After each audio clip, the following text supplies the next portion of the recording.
के तीसरे दिन माँ दुर्गा के चंद्र घंटा स्वरूप की पूजा की जाती है।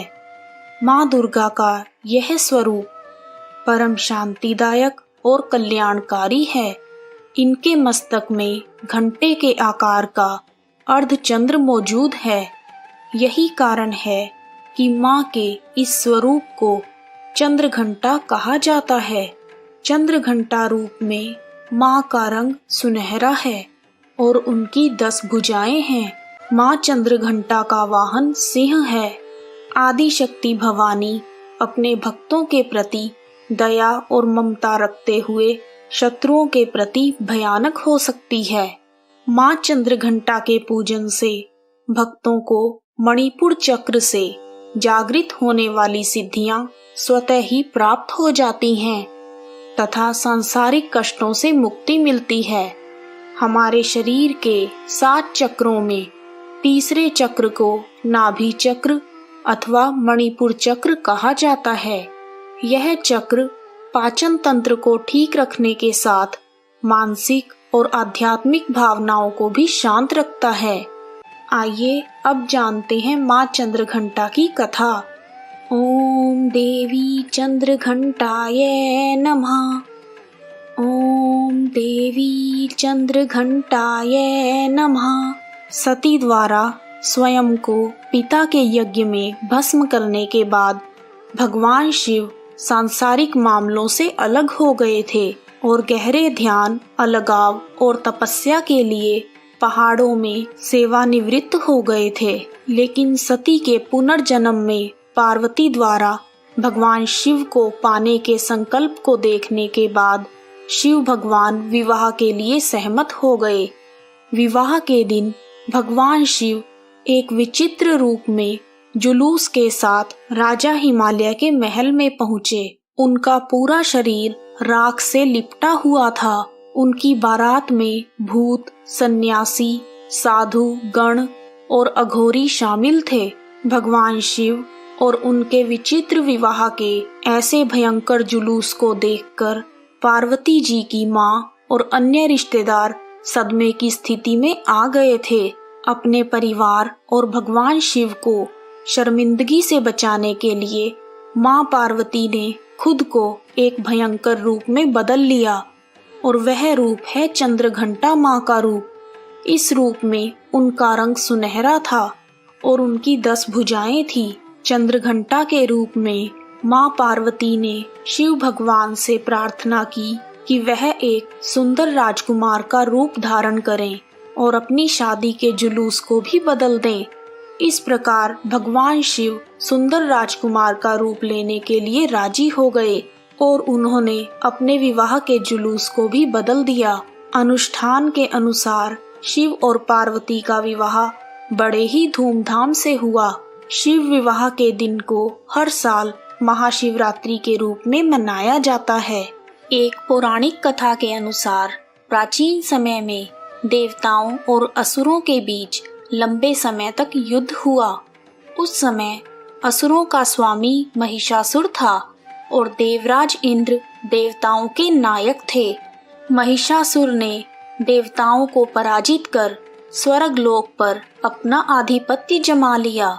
यह सब देखकर देवतागण परेशान हो गए और इस समस्या से निकलने का उपाय जानने के लिए त्रिदेवों ब्रह्मा, विष्णु और शिव शंकर के पास गए।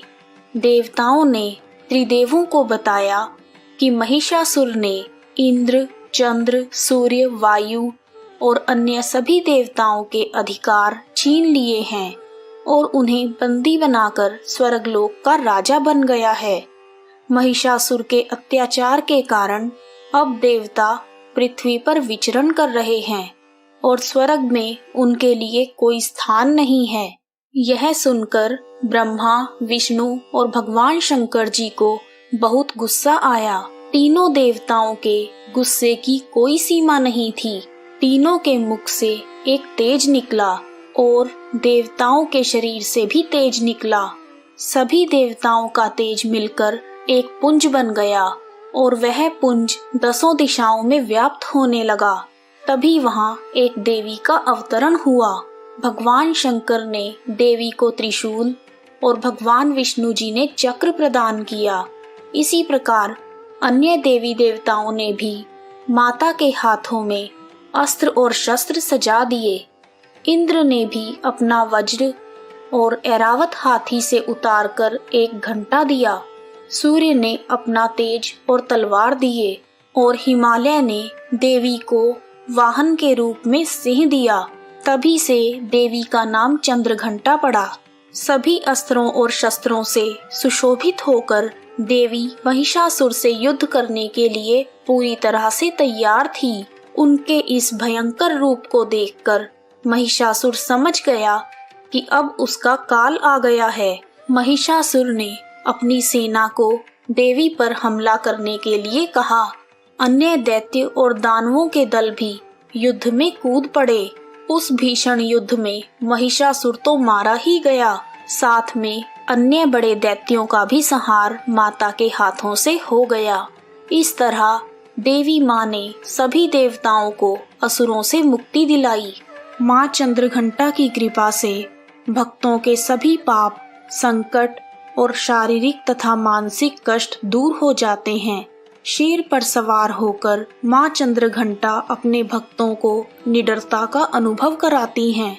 जो भक्त अपने कर्मों, मन और वाणी से माँ को मानते हैं और उनकी पूजा करते हैं, वह अपने चारों ओर दिव्य वैभव की आभा को अनुभव करते हैं। माँ चंद्रघंटा दुष्टों का विनाश करने के लिए कभी भी तैयार हो जाती हैं, लेकिन अपने भक्तों के लिए वह हमेशा एक दयालु माँ के रूप में प्रकट होती हैं, जो प्रेम, शांति और समृद्धि की वर्षा करती हैं।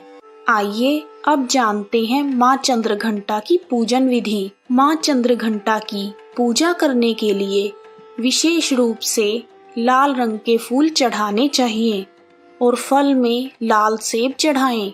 माँ चंद्रघंटा की पूजा करते समय घंटी जरूर बजाएं। चंद्रघंटा माँ की पूजा में घंटे का विशेष महत्व है। घंटे की ध्वनि से चंद्रघंटा माँ अपने भक्तों पर अपनी कृपा बरसाती हैं। माँ चंद्रघंटा को दूध और दूध से बनी हुई चीजों का भोग लगाएं। माँ चंद्रघंटा को प्रसन्न करने के लिए मखाने की खीर का भोग लगाना अति उत्तम माना गया है। पूजा करते हुए देवी चंद्रघंटा की कथा, स्तोत्र, ध्यान मंत्र, कवच तथा आरती करने से भक्तों में वीरता, निर्भयता, सौम्यता और विनम्रता का विकास